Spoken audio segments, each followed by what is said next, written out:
Причината за која сме ние денеска тука собрани, ние сме значи активисти од различни иницијативи и здруженија од цела Македонија, е што секој има горлив проблем на свое локално ниво во областа значи на загадувањето.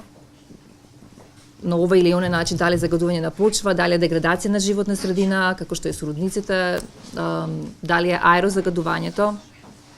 Состојбата во Македонија е повеќе од сериозна и предложениот буџет, значи ова што нас не испровоцира е предложениот буџет за 2018 година, кој одредува само 0,4% за заштита на животна средина, знаејќи ги децениските проблеми кои ги имаме, кои се натрупани и кои само се таложат една врз друга и не се решаваат.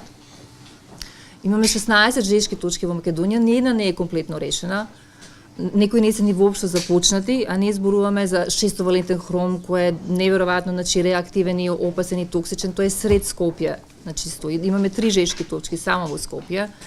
Тоа е само еден мал дел значи од сериозните проблеми кои мора да почнат да се решават.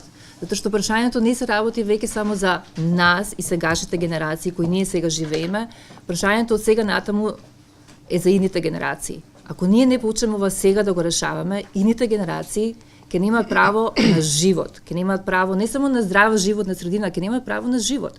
Затоа што ние ги го земаме со нашето неделување сега и нерешавање на проблемите им го земаме тоа право.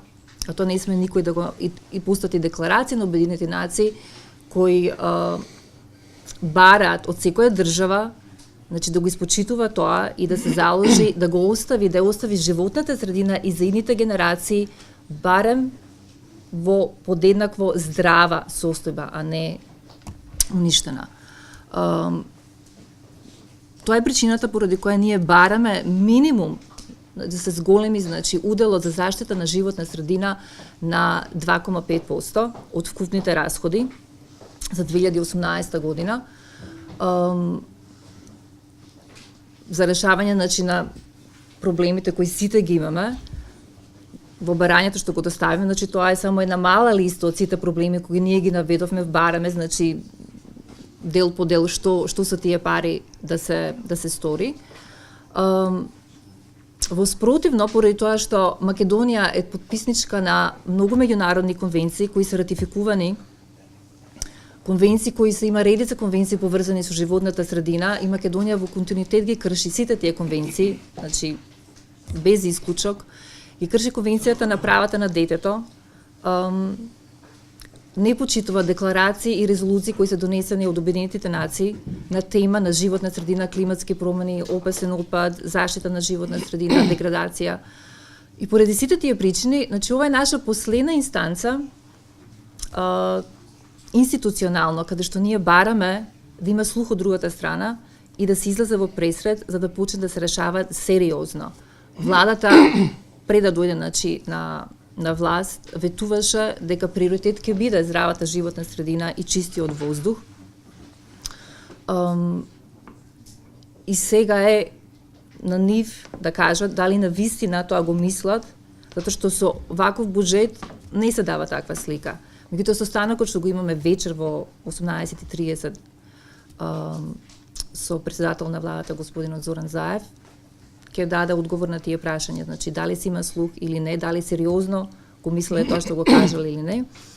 И како што кажа претходно, значи ова е последен чекор институционален во државава што ние ќе го бараме. Посем тоа одиме на меѓународни инстанции, меѓународни судови, комитетот за правата на детето, комитетот за човековите права, ќе ги повикаме специјалните известувачи кои се при Обединетите нации, Советот за човекови права при Обединети нации, за човекови права и животна средина, за човекови права и поврзаноста со опасниот отпад и токсичните супстанции. Ќе поднесеме жалби и тоа е, значи, тоа се наредните чекори ако не се излезе во пресред на овие наши барања.